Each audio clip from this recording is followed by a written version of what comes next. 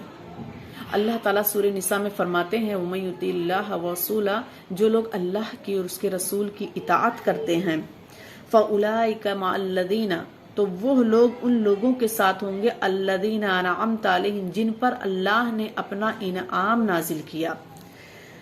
وہ کون سے لوگ ہوں گے؟ من النبیین والشہداء والصالحین، من النبیین والصدیقین والشہداء والصالحین، وہ انبیاء اکرام علیہ السلام ہوں گے، صدیقین ہوں گے، شہداء ہوں گے اور صالحین ہوں گے۔ اس کے بعد اللہ تعالیٰ فرماتے ہیں وَحَسُنَ أُولَٰئِکَ رَفِیقًا، اور یہ بہترین ساتھی ہیں، یہ بہترین لوگ ہوں گے جن کے ساتھ صراط مستقیم پر چلنے والے لوگ ہوں گے۔ تو اللہ تعالیٰ ہمیں صراط مستقیم پر چلائے اور ان کے نقش قدم پر چلائے، جیسا یہ لوگ کر کے گئے ہیں اگر ہم بھی کریں گے انشاءاللہ تو ہم بھی جنت کے وارث ہوں گے۔ اس کے بعد اللہ تعالیٰ نے ہمیں دعا سکھائی ہے کہ پہلے تو دعا سکھائی کہ صراط الذین انعمت علیہم، ان لوگوں کے راستے پہ چلا جن پر تو نے اپنا انعام نازل کیا، غیر المغضوب علیہم ولا الضالین، اے اللہ ان لوگوں کے راستے سے بچا لے جن پر تیرا غضب نازل ہوا اور جو گمراہ ہو گئے۔ یہاں مغضوب سے مراد یہودی ہیں۔ یہودیوں کی سب سے بڑی غلطی یہ تھی کہ وہ انبیاء اکرام کو قتل کر دیا کرتے تھے اور وہ ہیلے بہانے بڑے بنایا کرتے تھے، بہت زیادہ ہیلا بہانہ بناتے تھے۔ مثلا اللہ تعالیٰ نے ان سے فرمایا کہ تم یوم السبت کے دن تم کوئی شکار نہیں کرو گے، تو وہ اسی دن شکار کرتے تھے، یعنی اتنا زیادہ وہ سرکشی پر اتر آتے تھے، اسی دن شکار کرتے تھے اور انبیاء اکرام کو یہ قتل کر دیا کرتے تھے۔ اور انہوں نے اپنی کتابوں میں جو آسمانی کتب آئی تھی اس میں انہوں نے تحریف کر دیا، اس میں رد و بدل کر دیا، اس میں اپنی طرف کی چیزیں ملا لی۔ اس لیے ان کے راستے پہ چلنے سے ہمیں اللہ کی پناہ چاہنا چاہیے۔ اس کے بعد ضالین سے مراد عیسائی ہیں، ان کی اور یہودی جو تھے وہ ابن اللہ عزیر علیہ السلام کو مانتے تھے، یعنی انہوں نے اللہ کا بیٹا عزیر علیہ السلام کو جو کہ نبی تھے ان کو بنا دیا۔ عیسائیوں کی سب سے بڑی غلطی یہ تھی کہ انہوں نے عیسیٰ علیہ السلام کے شان میں اتنا غلو کیا، اتنا غلو کیا کہ انہوں نے اللہ کا بیٹا ہی بلکہ اللہ ہی بنا دیا، نعوذ باللہ، عیسیٰ علیہ السلام کو، عیسیٰ ابن اللہ، ان کو اللہ کا درجہ دے دیا، نعوذ باللہ۔ تو اس لیے وہ گمراہ ہو گئے، یعنی وہ سب کچھ وہ جانتے بوجھتے بھی گمراہ ہو گئے۔ تو اللہ تعالیٰ ہمیں ان لوگوں کے راستے سے بچا جن پر تیرا غضب نازل ہوا۔ اس کے بعد آخر میں آمین کہنا ضروری ہے، یعنی اللہ اس کو قبول کر لے، ایسا ہی ہو۔ اللہ ہمیں یہ جو ہم نے دعائیں مانگی ہیں اللہ ہماری ان دعاؤں کو قبول فرما لے۔ تو بس آج کے لیے اتنا ہی انشاءاللہ العزیز۔ آخری جو دوسرا جو ہم پڑھیں گے تو وہ سورۃ البقرہ، اس کی تفسیر، اس کو بھی تھوڑا تھوڑا کر کے انشاءاللہ العزیز دیکھیں گے۔ اللہ تعالیٰ سے دعا ہے کہ اللہ تعالیٰ ہمیں کہنے سننے سے زیادہ اس پر عمل کرنے کی توفیق عطا فرمائے اور ہمیں انعام والے لوگوں میں ہمیں شامل کر لے، اور مغضوب اور ضالین سے اللہ تعالیٰ ہماری حفاظت فرمائے۔ وآخر دعوانا الحمدللہ رب العالمین، والسلام علیکم ورحمۃ اللہ وبرکاتہ۔